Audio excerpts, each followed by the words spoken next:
Hello everyone, welcome back to my kitchen. I know it's been about a month since my last video, but making a soup tier list is no joke. I've spent just about every waking second of the last month contemplating the next best soup in line.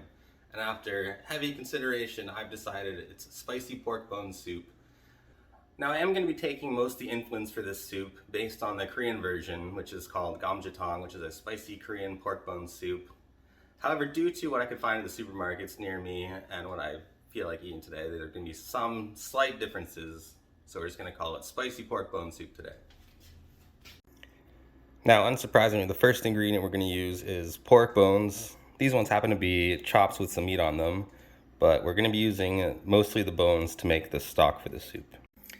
Okay, so I've separated the meat from the bones, and I'm just going to give the bones a rinse in cold water and try to take off any stray bone fragments or anything like that, and then I'm going to start my stock. The bones I'm using are actually pretty small in comparison to the usual bones you'd use for pork bone soup, which is the spine or neck bones. So I should be able to make my pork stock within about an hour and go from there. Okay, so as I usually do, I separate my ingredients for the soup into ingredients which don't matter how long you put them in the soup and will continue adding flavor. These are the non-time sensitive ingredients in this case. I really like mushrooms, so I'll be using both dried shiitake mushrooms and white button mushrooms today. As for the base of the soup, as well as the pork stock, we'll be using a Chinese fermented broad bean paste called dobojiang. This one also contains fermented black beans and chilies, as well as gochujang, which is a fermented soybean product with added chilies, and it's pretty much the base for all spicy Korean red paste dishes. We'll also be adding this partial onion, a good amount of ginger sliced. I really like ginger, so I'm going to add a lot, and this head of garlic. And then when the soup stock is ready, about 45 minutes from now, we'll be adding napa cabbage, some Yukon Gold potatoes, which I'll peel, some green onions, daikon radish, and tofu.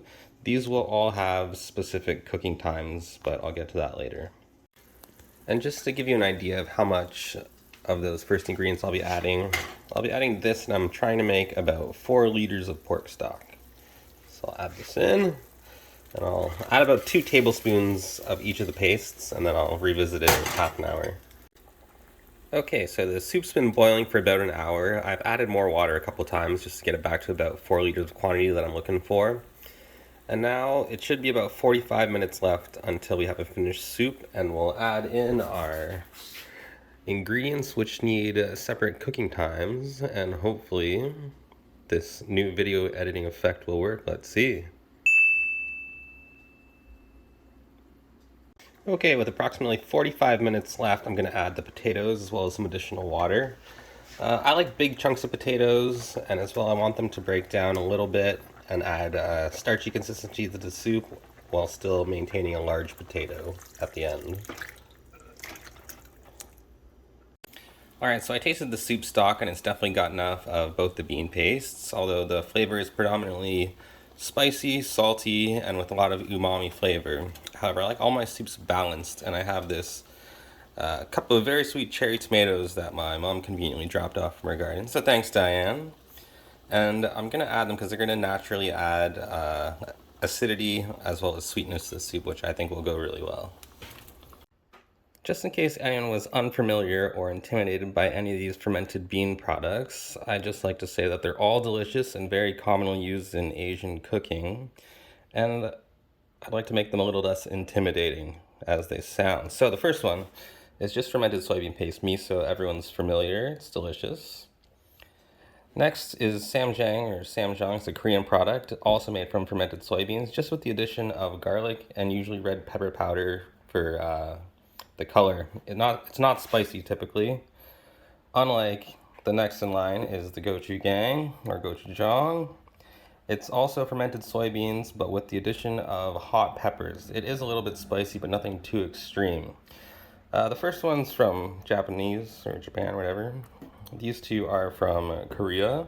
And the third one I used is called dobojiang. It's made with fermented broad beans instead of soybeans. However, it's a very similar taste and texture, and this one just happened to have the addition of fermented black beans, which are delicious, and hot chilies. A simplistic view to look at these is kind of how we just use bouillon cubes in North America and other places I don't really know, but it's just like you add it to water and it automatically becomes delicious. And this is for sure more healthy. Okay, about 25 minutes left. I'm adding in my Napa cabbage and daikon radish. Okay, I'd just like to take a second to say that apart from the pork bones, the fermented bean pastes, the garlic and the ginger, everything else in this soup is completely optional. This just happened to be my preferences that I have and could find today.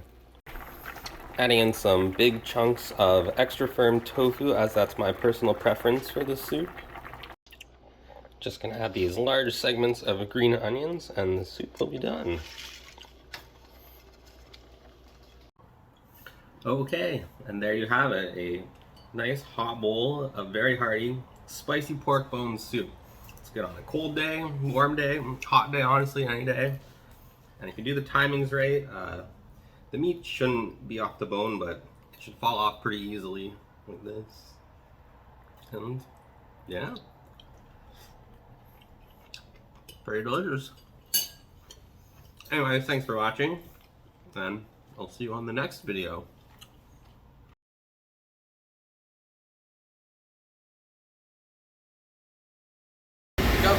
Like and subscribe to Soup Ninja.